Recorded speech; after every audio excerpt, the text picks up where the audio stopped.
Hello, hello. Happy Tuesday. Lakeisha Hines here, and you're watching SOS, where I'm saving our sex lives one bedroom at a time. So excited to be here with you today to talk about how to help you keep a sexy and healthy sex life. I hope you are as excited as I am to cover this topic today because I tell you, it brings me joy. Pure joy. So I hope it brings you joy too. Now, I want you all to please be sure to like, share, and subscribe. Please make sure that you are sharing with all your friends, family members, colleagues, co-workers, neighbors, everybody you know. Please share. Let them know about Couples Academy. Let them know about the SOS show. Hello, Miss Jewel. Hey, Veronica. Let me know who you are and where you are streaming from so I can shout you out. Please be sure to put any questions that you have in the chat. If you don't have questions and you just want to comment, you want to give me an amen, sister, go ahead, girl, whatever it is, make sure you put that in the chat. I love to know whether or not this is resonating with you. So make sure that you let me know. And if there are topics that you specifically want me to talk about, please share that information as well, because your idea just might be a future show. So let me know. What's up, Brandon from Oklahoma? That's what I'm talking about. I appreciate you being here. Thank you for tuning in. All right, so let's jump right in. We're talking about how to keep a healthy sex life. And there are a few things that I'm going to take you through that you can do. And I know some of them won't be easy, right? All of it's not going to be peaches and cream, and all of it's not going to be unicorns and rainbows, right? You know, if you've been married for an extended period of time, that marriages actually go through highs and lows and different things, and so does our sex lives, right? But they don't have to. It doesn't have to. It doesn't have to be that way. So let's talk about what it is that you can do to keep a healthy sex life. Um, you know, I just think also, I want to pour into those who may be struggling in this area, and you're here because you're having struggles, or you're here just because you want to pick up some new ideas, new tips, new strategies, whatever the case may be. All of you are here for different reasons. But the one thing I know for sure, after working with couples and having multiple conversations and all the research and all the training and whatever else, I know that sexual frequency in marriage can and does change over time. When you're in a long-term relationship, it can get boring. But as the years go by and as we get older, our intimate relationship with one another actually should improve. It should be getting better. Sex with your partner literally can become more satisfying because you know each other's likes, dislikes, habits, and preferences. Well, the only way you know that is you have to communicate. And that is one of the tips. We'll dig a little deeper in that in a little bit. I know that life happens. Our sister Angel, fellow Couples Academy practitioner, she is the first person I think I heard say life keeps on lifing. And I don't know that she coined the phrase, but I know she is the first person who I heard say it, and I stole it. Sorry, Angel girl, I stole it. Um, so life keeps on lifing, and that's maintaining the household, that's kids, finances, work, stress, anxiety, all these things that can literally put a damper on romance and cause sexual problems in the marriage. These are everyday factors that often do interfere with not only finding the time to have sex, but also the desire for sex. Okay. Sex can't be last on the to-do list. We have to make sure we're prioritizing sex, and we have to keep it fun and exciting and innovative. So now the first thing I want to give you, excuse me, are some signs of an intimate marriage, because we know that building and maintaining a good sex life with your partner requires both of you to put in time and effort. Okay, but some signs of an intimate marriage, I would say, would be accepting each other's flaws and quirks. We all have quirks, we all have flaws, but we do have to get to a place where we accept each other's flaws and quirks, because none of us are going to be perfect. We all got issues, right? We have to learn how to accept the fact that our spouses will never be perfect. Our partners will never be perfect, and they will all have quirks, and we all have pet peeves and all these things, but we have to get to a level of acceptance of those things. Date nights, fun, playfulness. Now, those of you who follow personality styles, my personality, I want to have fun. I like to be playful. I love date nights and date days. It just brings me so much joy. I love playing with my husband. I really, really do. And I think, life gets so hard, it gets so stressful and difficult at times. We have got to find time to play, right? We have to find time to have fun and enjoy each other and enjoy life. Another sign of an intimate marriage would be love, right? Love for each other, loving each other, feeling love toward each other. Physical attraction. That's another sign of an intimate marriage, physical attraction. And sometimes as the years go by, things change. Gravity takes over. You have things in places that weren't there before. You have things that used to be in one place and now they're not there anymore. That's life. It happens, right? But we should be during our due diligence in trying to stay as attractive as we possibly can. Like, you want to be able to look at your spouse and have something that turns you on, right? And has something that does it for you. So we should have something that turns them on and does it for them as well. But make sure we're doing it in a healthy way. Productive and meaningful communication. Communication is everything. And I already said we want to talk about that a little bit further. Willingness to make time for each other. That's a big one. These are signs of an intimate marriage. Willingness to make time for each other, prioritizing each other, making sure that and your spouse knows that there is no one that comes before them or above them except God. Okay? So there's no reason why we all can't have active and healthy sex lives. Even those who have parts that don't work anymore, there are many different types of sex, and you can have a very rich, active, healthy sex life if you're willing to do the work. All right, so let's get into some of these strategies and tips. Very first one, communicate. I said it 3 times because I wanted to sink in. You have to communicate. Communication is the key to a healthy and active sex life in a marital relationship. So we have got to talk to each other more. We often talk about superficial things, and that can be fun, right? Less stressful, but we have to go deeper. That's how we establish intimacy. We have to share our innermost thoughts and feelings with each other on a regular basis, not just when one spouse says, hey, I don't think we're talking enough, and then you commit for a day or two and then go back to your old habits and patterns. No, we have to do it regularly. We have to share our innermost thoughts and feelings with our partners. And ultimately, sexual intimacy is a continuing process of discovery. And this is just one of the things. Communication is just one of the things that can make sex good, but it's an important thing, because even when you're in the midst of your sexual encounter or sexual experience, you still got to communicate, because there may be something that's not going right for you. You have to be able to communicate that. Maybe there's something that's going really, really right for you. Then you want to communicate that as well, to encourage your partner and let them know, yes, you are doing exactly what I want you to be doing in this moment.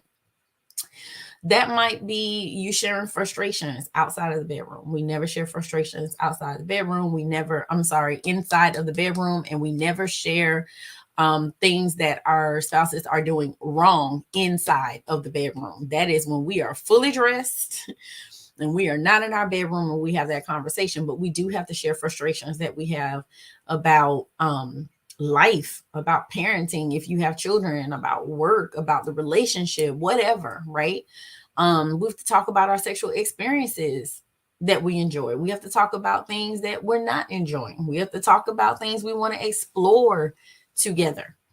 And when you keep that line of communication open, then you can address any sexual issue or problem that you might be experiencing early before it begins to take a toll on your relationship, or even worse, your self-esteem, right? Or I should say your self-esteem, or even worse, your relationship, because it starts with self first and then there's a like trickle down effect. So good communication plays a key role in building and maintaining marital satisfaction. So we have to talk. Every SOS show you have ever watched, communication comes up at least once. All right. What's desired and required? What is desired and required? Are you talking to your spouse openly and honestly about your sexual desires? If not, you have to do so. Start today. Talk about what you want. You don't want to use this opportunity to be critical of your partner, but basically you're just telling them what you want in the bedroom and what makes you feel good. And you don't have to put them down to get your point across about what you want. For example, you're not doing that right, because when you do it like that, it hurts, or I can't feel anything, or the way you position yourself, like it just is wrong. And my other partner used to do, boy, never ever bring up somebody else, and never tell your spouse what they're doing wrong. You tell them, I prefer that you do it this way. I like it better when you do it that way. This makes me feel good. That doesn't really resonate with me. I don't prefer that or this, but never put them down. Never put them down. You do have to talk about your expectations, though, what's desired and what's required, because if we have these false expectations or unmet expectations, it really can hurt the marriage. And if the expectations are not being met by your partner, you have to communicate that sensitively. And, I always say you cannot hold someone accountable to something that they never knew was an expectation. So if you're not sharing what's desired and required, you can't get upset with your partner if they're not meeting those expectations, because you never shared, you never communicated, you never told them. And so we do have to make sure we're telling our partners what we desire and what we require. All right. Initiate. I know those of you who are a little bit more reserved, who don't really get into the whole initiation thing. You're like, okay, Lakeisha, I'm not really feeling that. But nobody wants to be the person to initiate all the time.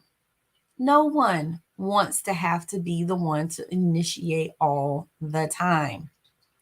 And you can't expect your partner to be responsible, like the only one responsible for the romance. We both, when we're in a relationship, have to take responsibility for having that intimacy in our relationship. And so some of the things that you can do to initiate sex more often is to hold hands. Women in particular want and need to feel loved and connected in order to have the desire for sex.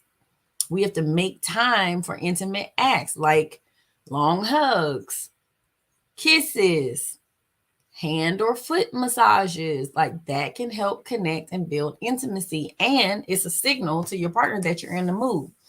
Plan date nights. Again, having these activities together and being open to try new things definitely can get you more in the mood, because you're feeling connected, you're feeling light and fun and spontaneous and all of those things. And that can truly increase your desire for sex. I want to go to Stacy's comment. She says, I am very... Okay, I think you're saying I communicate. I'm one who communicates very often, but unfortunately, my husband isn't.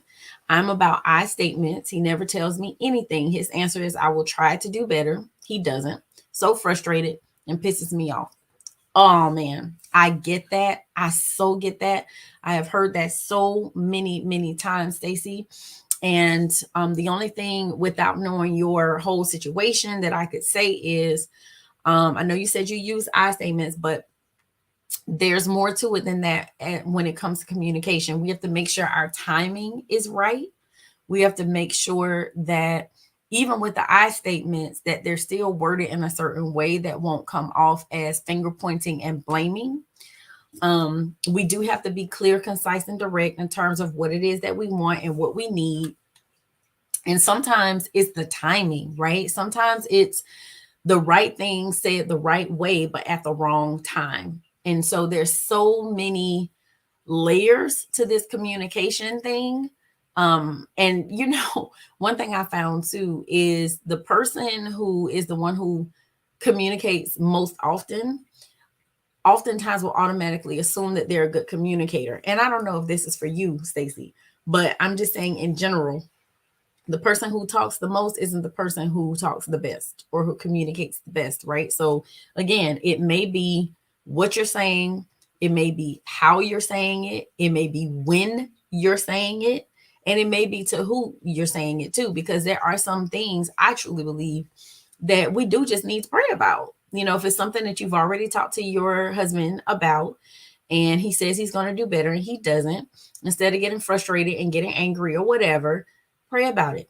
Like, that's literally something I've had to do. Pray, ask the Lord to open my husband's eyes so that he could see things from my perspective, his ears so he could hear what I'm actually saying, his heart so he could feel how his actions and words were impacting me, his mind so that he could understand and process what it was that I was saying to him. And then you got to sit back and then let God move. So I don't know your history. I don't know what all you've done, but just think about that. Sometimes it's the timing. Sometimes it is the text. Sometimes it's the tone.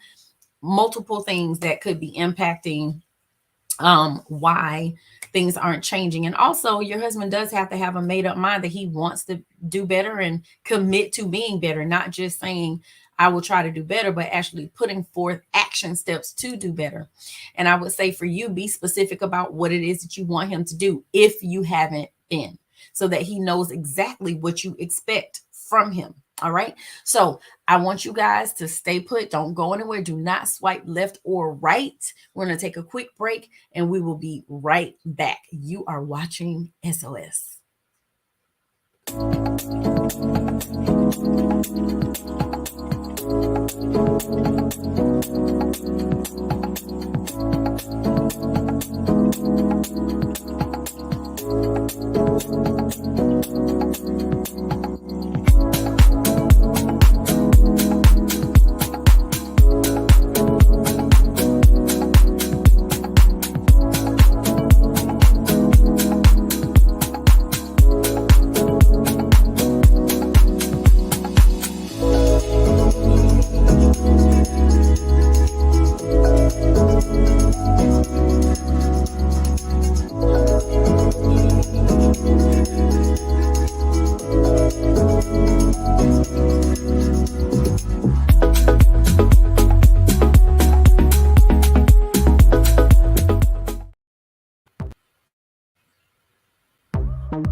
Hey everybody, Hassani and Danielle here. I'm so excited. Look at us. Look at where we at. Look at where we at. We are at the Hilton Alpharetta, looking at this room before the incredible transformation that's about to take place on October 7th. Walls draped, stage up, lights, camera, action. And we want y'all to be there. Are you going to be here? Come on, get your tickets. It's October 7th. You don't want to miss this event. It is the Phoenix Awards Gala. It is our first inaugural, and we're just getting started. We starting hot. Oh yeah, we got it. We jumping out this gate like never before. We believe either you go hard or you go home. Go and hard we're not or gonna be home. home. We're gonna Go be in hard this or go house. home. Where you need to do. Come on, so let's get it. We want to see you on October 7th. Go to get your tickets at couplesacademy.com. We'll see you there.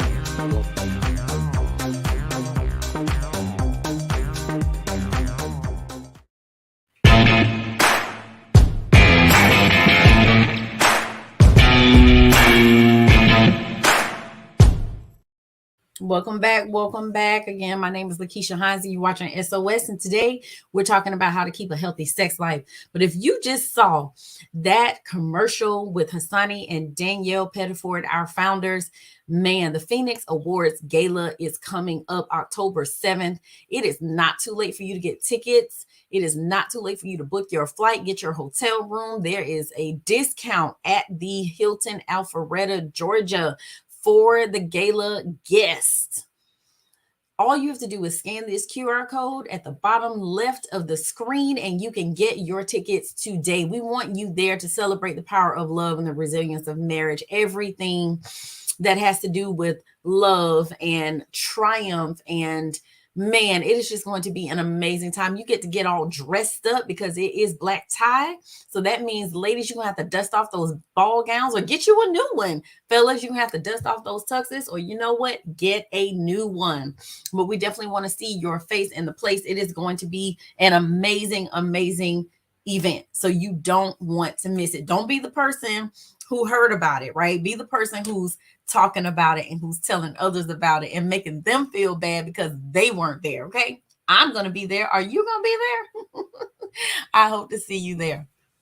All right. So let's continue our discussion about how to keep a healthy sex life. And I tell you, it may seem like a daunting task, especially if you are not in a good season as it pertains to your sex life, but I promise you it can get better. We ended on initiating, right? We ended on initiating. So now, are you taking care of yourself? Are you taking good care of yourself? When we talk about having a healthy sex life, there has to be overall physical, emotional, and mental health. Because people who feel happy and healthy, they have a positive body image, and they are more likely to be in the mood. If you are exercising regularly and you're eating a nutritious diet, you'll have more energy for any activity, right? So you want to keep up with the fitness program because that will not only improve your flexibility, but also your self-esteem. So we know that research has shown that just a single bout of exercise literally can help make sex more pleasurable because it stimulates short and long-term arousal in women by driving increases in hormones as well as sympathetic nervous system activity. So we definitely want to make sure that we are staying active. Bodies were made to move. So you got to make sure you're continuing to move those bodies. Next, questions, and more questions. What questions, you say? Questions about what your partner likes, questions about what they desire, questions about their dislikes, questions about their expectations. So that's just the surface, right? But then we got to go deeper and ask, hey, what's your sexual style? What's your comfort level, right? What do you need to feel loved and appreciated and just overall happier in the relationship? So I know that we all express and feel love differently, right? Dr. Gary Chapman pointed that out in his 5 love languages. And the more we understand those differences, the more we're able to maintain intimacy in our marriage. So you have to ask questions. You have to probe and prod, especially for those who are not forthcoming with this type of information and they struggle to communicate. You have to ask questions, okay? So you can get to the bottom of what it is that your spouse likes, dislikes, and so on and so forth. Are you comparing yourself to someone else? When we compare ourselves or our sex life to somebody else's sex life, it's not helpful or relevant. Danielle Pettiford, our co-founder, says all the time, is it serving you well? And I guess Hassani says it too. Is what you're doing serving you well? And if it's not, then you need to stop it. And I'm telling you right now, comparing your sex life to someone else's sex life or yourself to someone else is not serving you well. I know that there are literally no rules when it comes to the right or wrong amount of sex. Is what works in your relationship. And so if you have a couple friend and they are free with telling you about their sex life and they're telling you, oh, we do it 5 times a day, every single day of the week, and you're only doing it once a week, that can make you feel a certain type of way, right? And it can put some doubt in your mind. It can cause you to second guess yourself and spiral, literally thinking, oh my God, is my spouse not satisfied? Is my spouse not healthy? Because I'm not doing it that often, nor do I want to. You have to do what works for your marriage. What matters the most is if the frequency of sex in your marriage is right for you and your partner. And if it's not, then you have to communicate that and you got to work together to make that adjustment. I did a show before talking about it was desire discrepancy. And in that show, we were talking about how they're different libidos, right? Some have a high libido, some have a low libido. And oftentimes you get someone with a high and a low who get together. And sometimes it's low and low and high, but a lot of times, you know, they're on opposite ends, and that does make it difficult to try to adjust. But it's what we have to do, right? And we have to accept the fact that sex will not be perfect every time. So don't get into comparing your sex life to what you see in movies or what you see on TV, or even with what your close friends are sharing with you about their sex lives, because you are not them and they are not you. And that is what it is. Okay. Plan. Okay. Plan. What are we talking about here? Well, we have to make sure that we are being intentional. We have to be intentional about being intimate with one another, mentally, emotionally, spiritually, and sexually.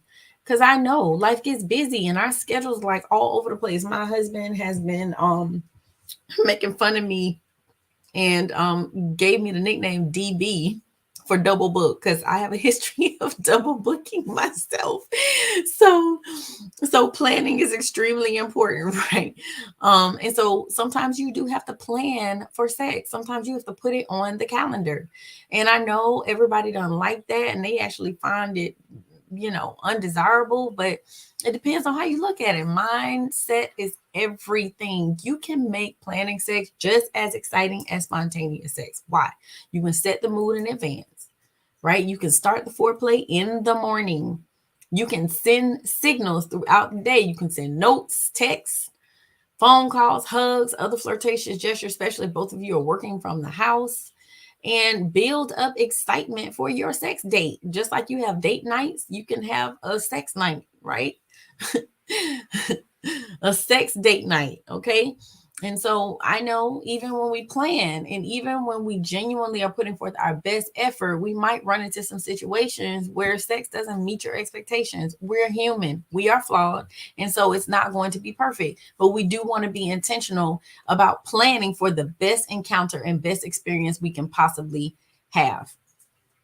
And I think the last thing I'll say is, you know, if you are struggling in this area, reach out for help. This is what I am here for. So you seek help. If you're having trouble building a fulfilling sex life or maintaining a fulfilling sex life, then you may need some help, right? And I'm here for you. So literally, you may just need to explore some of the emotional issues that are affecting your sex life. Sometimes it's relationship issues. And sometimes it's just not, again, making sex a priority.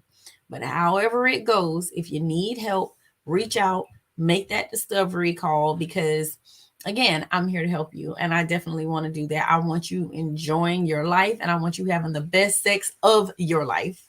So I want to say thank you all for tuning in. I do see we had one other question. Brandon says, my wife and I hold hands, have a movie date once a week, but I also started a medication the past 6 months that's just killed my sex drive. What's the best way to get past this? Oh my goodness, Brandon. I've heard this multiple times before, where medications actually can kill your drive. So the thing is, for you, you're just going to have to be intentional about making sure you initiate. And if there's something that you need your spouse to do, you need her to initiate more, whatever the case may be, then you have to communicate that. But the medication, you have to take the medication. So you just have to deal with that, but you just have to be intentional. So maybe scheduling it for you is going to be very helpful and beneficial, because you can't rely on your body to remind you that, it's been however long it's been. And getting clear with her about the frequency of sex that she wants to have. So I think getting on the same page with her, maybe you have to start scheduling it, being intentional, and literally just start. Just start, because most times when we start having sex, eventually the body and everything else will catch up and it'll flow, and then you'll enjoy yourself. But don't let a lack of desire prevent you from connecting with your wife in that way, because she still most likely wants you, desires and requires sex. And so don't wait until you feel like it. Okay, be intentional. All right, so I hope that helps. And if not, you need further help, like I said, reach out, make a discovery call. You can go to couplesacademy.org and you'll get all the information that you need there. But I love you all. Be blessed. Have a good day. And I will see you same time, same place next week. Take care, everybody.